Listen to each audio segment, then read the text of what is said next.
পুঁজিবাজার নিয়ন্ত্রক সংস্থা Bangladesh securities and exchange commission বিএসইসির শীর্ষ নেতৃত্বে পরিবর্তনের তোড়জোড় শুরু হয়েছে।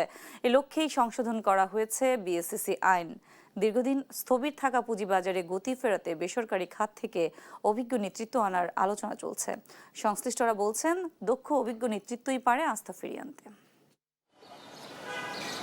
লাগাতার দরপতন আর বিনিয়োগকারীদের অনাস্থায় টালমাটাল দেশের পুঁজিবাজার। এই সংকট থেকে উত্তরণে নিয়ন্ত্রক সংস্থা বিএসইসির শীর্ষ পদে পরিবর্তনের কথা ভাবছে অর্থ বিভাগ। এ লক্ষ্যে সম্প্রতি Bangladesh securities and exchange commission আইনে সংশোধন আনা হয়েছে। এতে তুলে দেওয়া হয়েছে বয়সসীমা। বিশ্লেষকদের মতে, অতীতে শিক্ষক ও আমলা সহ বিভিন্ন পেশার ব্যক্তিরা দায়িত্বে থাকলেও কাঙ্ক্ষিত উন্নতি আসেনি। তাই এবার অভিজ্ঞ পেশাজীবীদের হাতেই পরিবর্তনের সম্ভাবনা দেখছেন তারা। এখনো স্কোপ আছে যে margin rule, mutual fund rule কিংবা এই আইপিও রুল, এগুলো চেঞ্জ, কিছু কিছু অ্যামেন্ডমেন্ট আরও প্রয়োজন আছে। ব্রোকারেজ হাউস মালিকদের সংগঠন ডিবিএর সভাপতি সাইফুল ইসলাম বলেন, পুঁজিবাজারে আস্থা ফেরাতে সবচেয়ে জরুরি নিয়ন্ত্রক সংস্থার কার্যকর ভূমিকা। অভিজ্ঞ নেতৃত্ব এ খাতকে ঘুরে দাঁড়াতে সহায়তা করবে বলেন তিনি। রেগুলেটরি বডির প্রথম কাজটা কিন্তু ফ্যাসিলিটেট করা। আপনাকে তো মার্কেটটা ক্রিয়েট করতে হবে।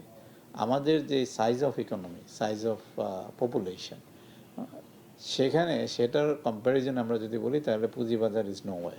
বর্তমান কমিশনের কার্যক্রম নিয়ে প্রশ্ন তুলে বিশ্লেষক আহমদ রশিদ লালী বলেন, গত প্রায় 2 বছরে বিএসইসি দৃশ্যমান কোনো উন্নয়নমূলক উদ্যোগ নিতে পারেনি। পুঁজিবাজারটার আপনি রেগুলেটর যেমন, সেই রকম আপনাকে ফ্যাসিলিটেটর হতে হবে। You may be regulator, you have to be facilitator as well. আপনি ফ্যাসিলিটেটর যদি না হন, আপনি কিন্তু শুধু ডান্ডা মারেন তো সেই বাজার তো ঠিক হবে না। এদিকে বেসরকারি খাত থেকে দক্ষ জনবল আনার সুযোগ তৈরি করতে বীমা আইনেও সংশোধন করা হয়েছে।